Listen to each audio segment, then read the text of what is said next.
In the heart of this season, the season of giving for many, many families are trying to teach their children about the importance of helping others. And our next guest is here to talk more about that subject. Meg George is a philanthropy consultant and the author of the children's book, What's Philanthropy to Philomena? It follows a young girl learning the meaning of the word and how she might be able to make a difference for others. Meg George, thank you very much for joining us. I was not supposed to be working today, and then Jimmy Carter died. I came in, and because of that, I get to engage with this book, which is terrific. Kids struggle to give away toys, right? They like the idea of anything that's selfless for particularly young children is hard. This really introduces folks to that. It does, and children are not too young to be generous. I think that's a misconception that we can't introduce things too early because they won't understand it. But we can give away money. We can also give away time and things. And when we think about giving away things, it's not just things that we're not using anymore, like shoes that don't fit us.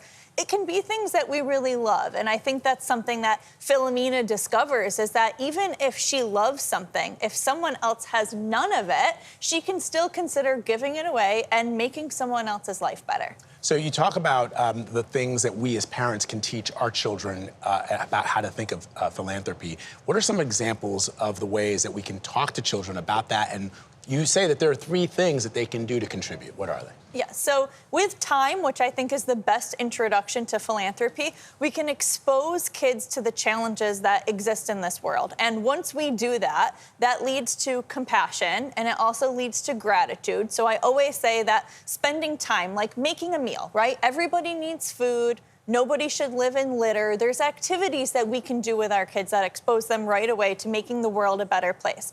And they can also give away their things. So like I said, if your coats don't fit you anymore, it's a no-brainer. You should do that with your children to show them that when we can't use things anymore, someone else could benefit from it.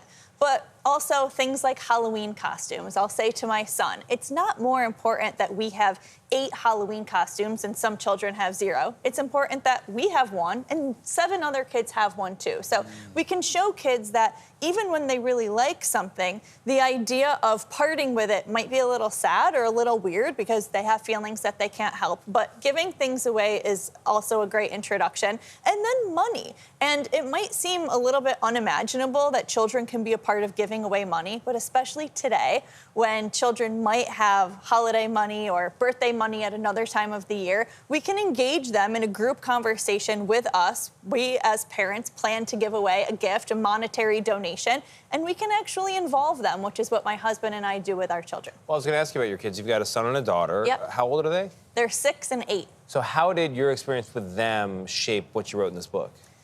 When it was COVID and we were sitting home all of the time and I was explaining to my kids what I do, which is advising nonprofit organizations on raising more money and advising families on giving money away, that concept seemed so fascinating to my kids. And I thought, geez, over $550 billion is given away in this country every year.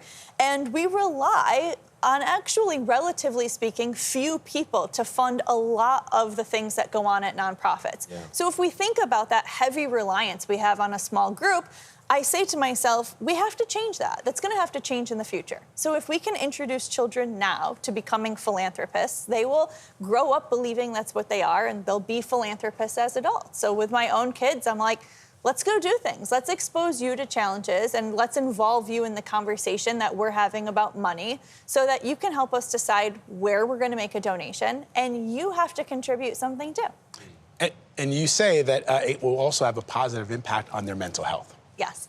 There's so much conversation about mental health right now, and I find that it has to do often with taking things away, like screens.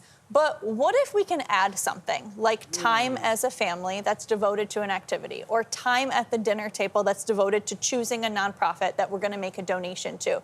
Or if you're not in a circumstance to do that, what if it's writing thank you notes to the people who are making investments in our libraries or in our museums, the places that we go that we love? So I think it's really important that we spend our time in that way. It's a beautiful book. It's a beautiful book, It's a yeah. beautiful message. Making time to give, and that it feels good to give is an easy lesson for kids to take in. Plus time. The notion of giving time, which a Roman philosopher Seneca said, is the thing that we have the most of in our lives, and we waste it. It's so true. And Yeah. you know what? Our brain secretes these hormones like dopamine when we actually give back, and I feel like that makes us feel connected to others, and that feeling lasts longer. Vlad had a $50 bet with Klaus that he couldn't mention Seneca in today's show, and he did. So Klaus, you got to pay up. Meg George, thank you very much. Thank What's you. Philanthropy to Philomena is on sale right now. It's terrific. It's You wanna such a buy good it. book.